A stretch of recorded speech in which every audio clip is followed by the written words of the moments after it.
So children, today we're going to learn a little bit more about reptiles. Do you remember about reptiles? Their blood is cold. That means that their blood's not icy like a drink with ice blocks in it, but a reptile can't change the blood temperature himself. He needs to lie in the sun for the sun to warm him up, or he needs to lie in the shade or some cool water to cool down. You and I, our bodies keep our temperatures the right temperature. A reptile has bones, we have bones. We have hairy bodies, reptiles have scales. Do you remember? That's right.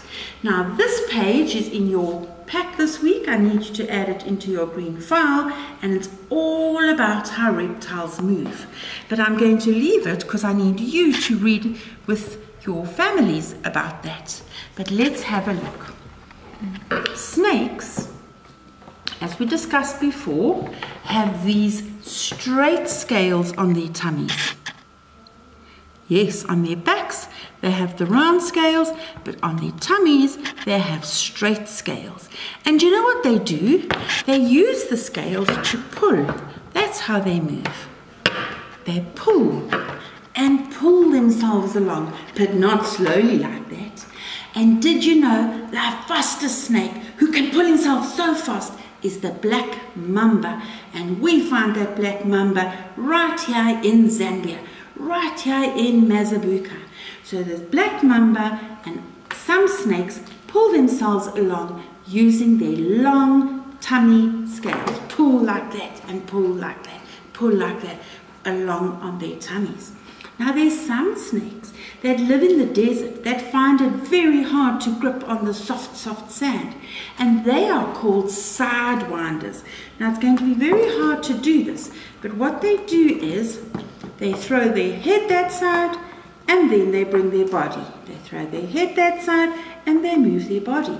So they don't slither like the mamba slithers that way. They sidewind. Head, body, head, body, head, body.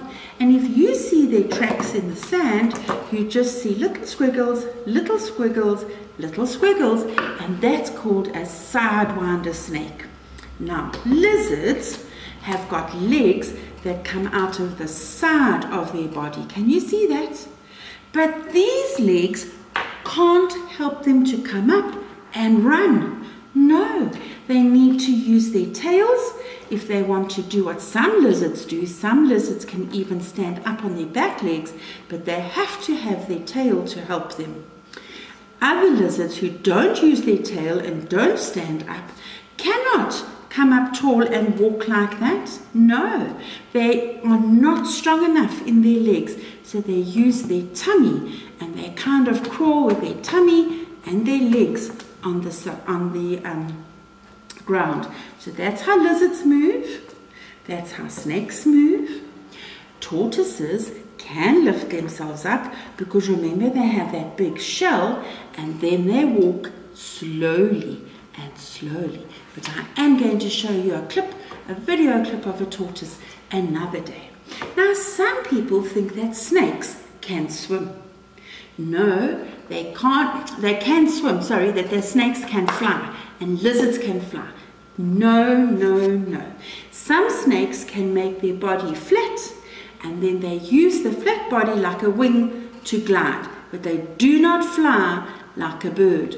The same as the lizards. Some lizards have skin underneath here, and when they leap from one branch to the other, they open their arms and this skin acts like a sail, like a boat sail, and they're able to glide from tree to tree. But lizards and snakes can't fly.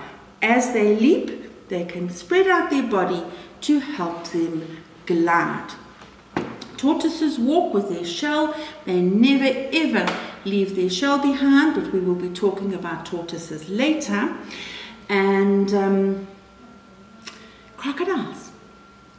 Remember, crocodiles can run, and when they want to go very fast into the water, they do what's called a belly slide.